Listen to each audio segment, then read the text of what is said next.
શું કરવાનું છે, શું કરવાનું? તો ગળપણ નથી ખાવાનું. જો ડાયાબિટીસ છે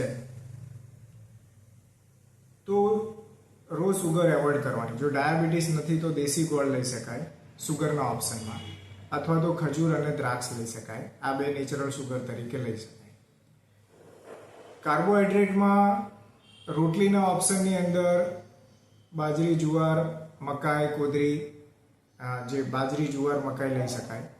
જો ડાયાબિટીસ છે તો જવ અને મગની ભાખરી, જવ અને મગ 60 અને 40% પ્રપોર્શનમાં મિક્સ લોટ દળાઈ એની ભાખરી ખાવાથી સુગરની અંદર પણ સારું રહે અને કોલેસ્ટ્રોલ પણ ઘટે.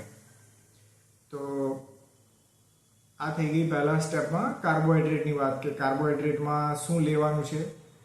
એક તો સુગરનો ઓપ્શન થઈ ગયો, રોટલીનો ઓપ્શન થઈ ગયો. રોટલી છે જવ અને મગની ખાવાની છે. શાકમાં ખાલી એક્સેસ બટાકા, સુગર ના હોય તો બટાકા, સુગર હોય તો બટાકા એવોઇડ કરવાના છે, અથવા અધરવાઇઝ વેજીટેબલ્સમાં કશો જ વાંધો નથી, ફ્રૂટ્સમાં ઓકે છે. દાળની અંદર બધી જ કઠોળ લઈ શકાય, એમાં કોઈ જ ઇશ્યુ નથી. બરાબર, તો આ થઈ ગયું આપણું ડાયટમાં શું ફેરફાર કરશું એની વાત. તેલની અંદર અને ઘીમાં શું કરવાનું? તો અનરિફાઇન્ડ ઓઇલ, ઘાણીનું પીલાયેલું તેલ મળે અને એને વાપરીએ તો એ બેસ્ટ છે. અને ઘીની અંદર ઘરનું બનાવેલું ઘી વાપરીએ એ બેસ્ટ છે. ગાયનું ઘી અથવા તો ઘરનું બનાવેલું ઘી વાપરીએ બેસ્ટ છે. તો આટલી થઈ ગઈ ડાયટની વાત, કે શું ડાયટમાં લેવાનું છે. સુગરનો ઓપ્શન થઈ ગયો, દાળ ભાત શાક રોટલી થઈ ગયું. મિલેટની અંદર રાગી, કોદરી, કાંગ અને સામો કે મોરેલી, આટલી વસ્તુ મિલેટ આપણે ત્યાં મળે છે.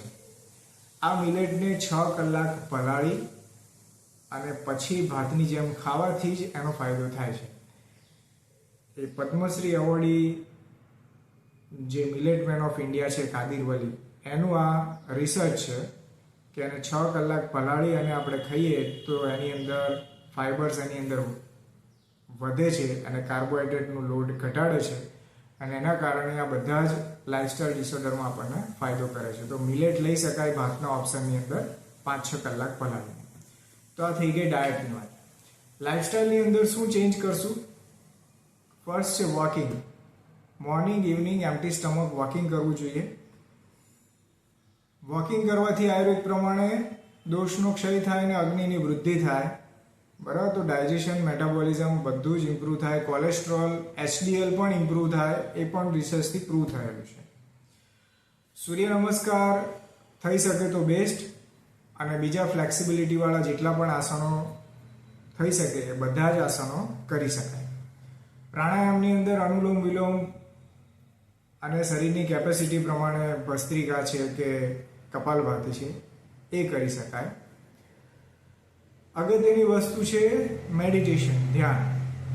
તો રેગ્યુલર જે બ્રીધિંગ અવેરનેસ વાળી જે મેડિટેશન છે એની પ્રેક્ટિસ કરવાથી સ્ટ્રેસના લીધે જેટલી પણ શરીરમાં ઇફેક્ટ આવી રહી છે એ બધાની અંદર આનાથી ફાયદો થાય. તો આ થઈ ગયું ડાયટમાં શું કરવું અને લાઇફસ્ટાઇલમાં શું ચેન્જ કરવો એની વાત. તો આપણે બધી જ વસ્તુને કવર કરવા ટ્રાય કર્યો છે, પહેલેથી લઈ અને છેલ્લે સુધી. હવે એક લાસ્ટ ઓપ્શન, આયુર્વેદ ડૉક્ટર જ્યારે કોલેસ્ટ્રોલની વાત કરે તો બધાને એ જ હોય કે ભાઈ આયુર્વેદમાં શું દવા લેવાય. તો દવા છે એ આયુર્વેદિક ડૉક્ટર કહે એ પ્રમાણે લેવાય. બરાબર, કેમ કે આયુર્વેદિકની દવા છે દરેક માટે એક સરખી કામ નથી કરતી. જે તે વ્યક્તિને જોઈ અને એના ડાયજેશન, એનું સિસ્ટમ ચેક કરીને દવા એની અંદર લેવાય. તો દવા માટે આયુર્વેદ ડૉક્ટરનો કોન્ટેક્ટ કરવો.